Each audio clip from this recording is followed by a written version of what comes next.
تو دیکھا کہ جناب امیر آئے ہیں، کہتے ہیں مسلم میں لینے کے لیے آئے ہیں۔ جناب امیر المومنین کو دیکھا کہ میں لینے کے لیے آیا ہوں، سمجھ گیا کہ میری آخری رات ہے، بس بھئی جناب مسلم نے زیادہ وقت نہیں ہے، 5 سے 7 منٹ زحمت دوں گا۔ تو ایک مرتبہ جناب مسلم سمجھ گئے، فوراً اٹھے، دوبارہ نماز پڑھنے لگے۔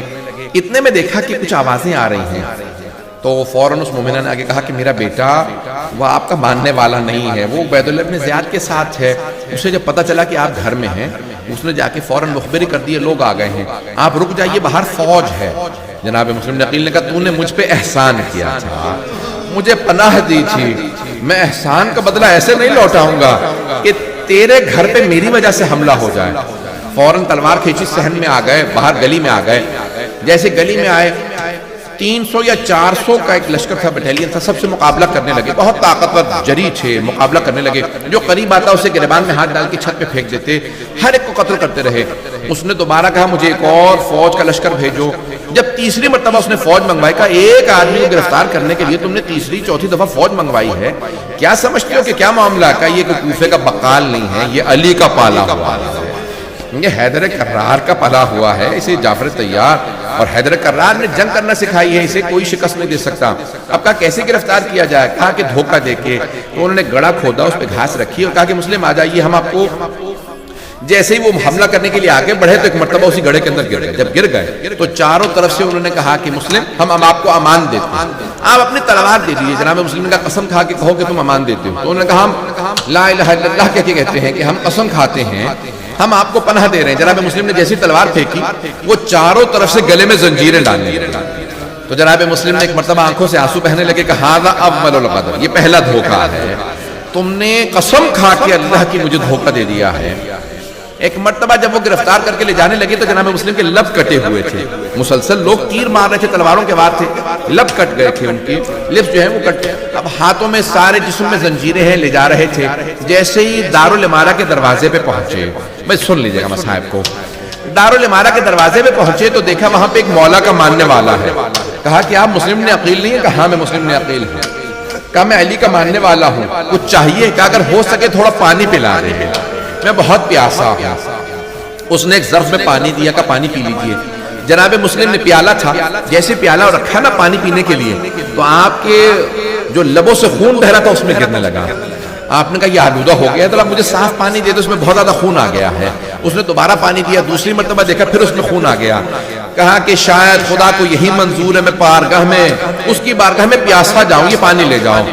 جیسے ہی زنجیریں باندھ کے جناب مسلم کو اندر لے کے آئے نا، تو عبید اللہ بن زیاد نے دیکھا، تو جناب مسلم سے ایک آدمی نے کہا کہ تم نے اپنے امیر کو سلام نہیں کیا؟ کہ میرا امیر صرف حسین ابن علی، میں عبید اللہ ابن زیاد کو نہیں مانتا۔ کہ جھک کے سلام کرو، کہ میں اس کے سامنے نہیں جھکوں گا۔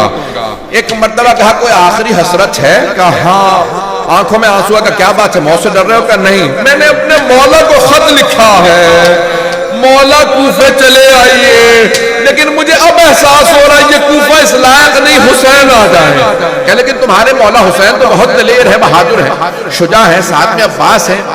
کہ مجھے مولا کے آنے کے اتنے زیادہ پریشانی نہیں، لیکن مولا اپنی بہنوں کے ساتھ آ رہے ہیں، مولا بہنوں کے ساتھ چلے ہیں۔ اجرکم اللہ۔ بس میں 2-4 منٹ کی زحمت اور دوں گا۔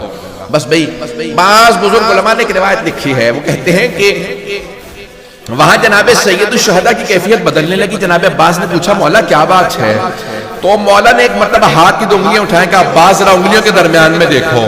تو جناب عباس علیہ السلام نے دیکھا کہ مولا بڑا ہی کوئی مظلوم ہے، ہاتھ اس کے پشت سے بندھے ہوئے ہیں، گھٹنے زمین پہ ہے، کسی بہت بڑی عمارت کی چھت پہ ہے، یہ دارالامارہ کی چھت تھی۔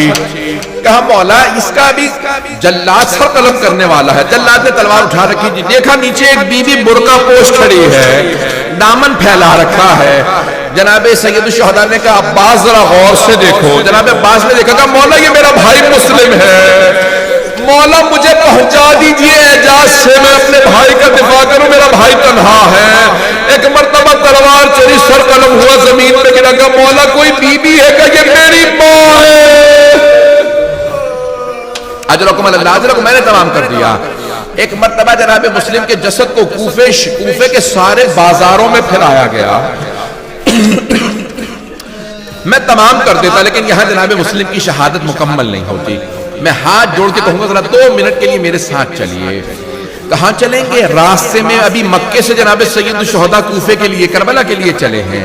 جانتے ہیں کون ہے؟ ساری بیویاں ساتھ ہیں۔ مولا نے ایک مرتبہ کہا عباس ذرا یہیں پہ خیمے نصب کر دو، آج رات میں یہیں رہوں گا۔ مولا عباس نے خیمے نصب کر دیے۔ ایک مرتبہ کہا ذرا میری بہنوں کو بلا دو۔ جناب عباس اس خیمے میں گئے جہاں جناب زینب کبریٰ تھی۔ کہا بی بی آپ کو مولا نے بلایا ہے۔ سید الشہداء کی آواز کا سننا تھا کہ مولا نے بلایا۔ جناب زینب فوراً آئے۔ کہا بھیا آپ نے بلایا؟ دیکھا مولا کے بہت چہرے پہ غم کے آثار ہیں۔ کہا بھیا سب خیریت ہے؟ کہا کوفے سے بڑی بری خبر آئی ہے، ذرا میری بہن رقیہ کو بلا دو زینب، میں رقیہ سے بات کرنا چاہتا ہوں۔ جناب زینب سمجھ گئیں، فوراً آئیں کہ رقیہ بھیا نے بلایا ہے۔ ایک مرتبہ جناب رقیہ نے فوراً اپنی بیٹی کو آواز دی، بیٹی جناب مسلم کی بیٹی، نام عاتقہ ہے، کہا عاتقہ ماموں نے بلایا میرے ساتھ چلو۔ جیسے ہی جناب رقیہ کو عاتقہ جناب عاتقہ کو آتا دیکھا نا، مولا حسین مسند سے کھڑے ہو گئے۔ مسند سے کھڑے ہوئے بہن کا استقبال کیا، فوراً جناب عاتقہ کے سر پہ ہاتھ رکھا۔ جیسے ہی ہاتھ رکھا نا، ہاشمی بچی تھی، بہت سمجھدار تھی، فوراً سمجھ گئی۔ کہا مامو جان میرے بابا خیریت سے ہے؟ کہا میرے بابا خیریت سے ہیں۔ جناب سید الشہداء نے کہا بیٹی اپنے آپ کو یتیم نہ سمجھنا، ابھی مامو زندہ ہے، میں تمہیں یتیمی کا احساس نہیں ہونے دوں گا۔ جناب عاتقہ کی آنکھوں میں آنسو آ گئے، رونے لگی، سمجھ گئی میرے بابا شہید ہو گئے۔ جناب سید الشہداء نے کیا کیا؟ شب عید ہے، فوراً جناب زینب سے کہا زینب ذرا میری صندوقچی لا دو، میں اپنے ہاتھوں سے عاتقہ کو بالیاں پہناؤں گا۔ جناب زینب صندوقچی لے کے آئے، مولا نے 2 بالیاں نکالی، جناب عاتقہ کے کانوں میں ہاتھوں سے بالیاں پہنائیں۔ راوی کہتا ہے یہاں قریب میں ایک چھوٹی سی بچی کھڑی دیکھ رہی تھی کہ اگر کوئی بچی یتیم ہو جائے اس کے کانوں میں نئی بالیاں پہنائی جاتی ہیں، اس کے سر پہ شفقت کا ہاتھ رکھا جاتا ہے۔ بچی یہ سمجھ رہی تھی کہ ہمیشہ ہر یتیم کے ساتھ ایسا ہی ہوتا ہے،